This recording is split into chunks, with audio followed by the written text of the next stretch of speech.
4월 2일 화요일 매일 성경 묵상 본문 말씀은 신명기 19장 1절에서 21절 말씀입니다. 신명기 19장은 잘 알려진 것처럼 도피성에 대해 서술하며 동일한 제도가 민수기 35장, 여호수아 20장에서도 관철됩니다. 1절에 땅을 주심으로와 성읍과 가옥에 거주한다는 표현들은 이스라엘이 가나안 땅에 입성하고 그곳을 차지하는 것을 전제로 합니다. 이스라엘은 가나안 땅에서 새 성읍을 구별해야 합니다. 하지만 본문은 그곳이 어디를 가리키는지 명시하지 않습니다.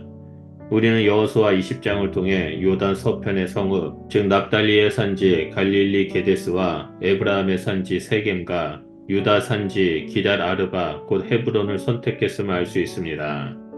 3절은 도피성을 선택하는 기준에 대해 언급합니다. 이스라엘은 요단 서편을 세 구역으로 나눌 뿐 아니라 길을 닦아야 합니다. 여기서 길을 닦는다는 말의 히브리어 원어는 적당한 거리를 두다라는 뜻을 포함하고 있습니다. 따라서 길을 닦다라는 말은 다양한 의미가 담겨져 있습니다. 먼저 길을 닦다의 이해는 도피성으로 들어갈 때 길을 평평하게 하여 도망하는 사람이 돌부리에 걸려 넘어지지 않도록 하라는 의미입니다. 만약 그러한 사고가 발생한다면 도피성으로 들어가기 전에 피해 보복자에게 잡힐 수 있기 때문입니다. 그리고 적당한 거리를 두다라는 이해는 도피성이 한 곳에 집중하지 않도록 하라는 명령입니다.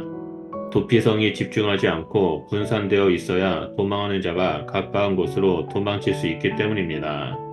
도피성에 들어가는 자들은 모든 살인자입니다.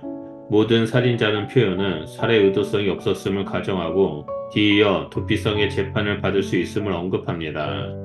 이러한 모습은 오늘날 무죄 추정 원칙과 일치합니다.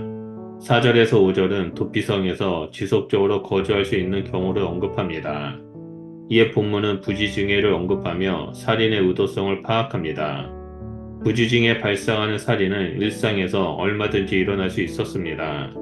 본문은 벌목하는 상황을 이야기하며 나무를 하던 사람이 다른 사람의 도끼 아래 목숨을 잃은 경우를 예로 듭니다. 이 경우에 비의도적 살인자는 도피성으로 피하여 생명을 보존해야 했습니다. 이러한 사실은 피해 보복자는 살인의 의도성에 상관없이 살인한 사람을 죽일 수 있었음을 보여줍니다. 6절은 도피성 제도를 통해 비의도적 살인을 한 사람의 목숨을 보호하며 다른 한편으로 피해 보복자의 정당해 보이는 무차별적 살인을 저지합니다. 그런 점에서 도피성은 생명 보호의 기능을 담당합니다. 8절 이하는 새로운 것을 언급합니다. 이것은 넓혀라는 단어를 언급하여 여호와께서 이스라엘의 지경을 확장하는 것으로 시작하기 때문입니다. 8절 후반절은 그 땅을 내 조상들에게 주리라라고 말씀하신 땅이라고 언급하여 1절에서 7절에 나오는 땅을 여호와께서 약속한 땅을 완전히 차지하지 못한 것으로 암시합니다. 만약 이스라엘의 영토가 넓어진다면 이스라엘은 이 셋 외에 새 성읍을 더하여 도피성을 추가로 지정해야 합니다. 11절은 도피성으로 피할 수 없는 경우를 서술합니다. 먼저는 이웃을 미워하여라고 살인 동기를 언급하고 뒤이어 그를 기다리다가 라는 의도적 행위를 서술합니다. 이것은 본래 함정을 파놓고를 의미한다는 점에서 살해자의 치밀한 계획을 묘사합니다. 도피성에서 이루어지는 재판은 그것을 밝혀내는 것이며 만일 살인의 의도성이 드러나면 성읍 장로들은 고의로 살인한 자를 피해 보호자에게 넘겨주어 그를 처단하도록 해야 합니다. 이러한 규정은 모든 살인자가 적법한 절차를 거쳐 재판을 받을 권리가 있음을 보여줍니다. 8절에서 13절은 이러한 과정을 통해 무죄한 피를 흘리지 말라라고 반복하여 명령합니다. 전자의 경우에는 비의도적 살인자를 보호하기 위해 사용되었지만 후자의 경우에는 의도적 살인을 방치하는 행위를 금지하기 위해 사용되었습니다. 환원하며 성서의 율법은 죄를 눈감는 행위를 결코 용납하지 않으며 명확한 범죄에 대해 침묵하지 않습니다. 모든 사람이 죄인이라는 이유로 의도적 범죄자를 감싸는 것을 용납하지 않습니다. 그것은 무죄한 자의 피를 흘리는 행위와 같으며 의도적 범죄자를 보호하는 것은 그 범죄 행위에 동참하는 것과 같기 때문입니다. 14절은 경계표를 옮기지 말라고 명령합니다. 당시 고대 사회에서는 땅의 경계를 알려주는 것은 돌로 표시되었기 때문에 경계표 또는 경계석으로 번역되었습니다. 경계석을 옮기지 말라는 명령은 한 사람의 주거 공간 또는 생활 터전을 보호하라는 의미이며 내 이웃의 집을 탐내지 말라는 계명과 연결됩니다.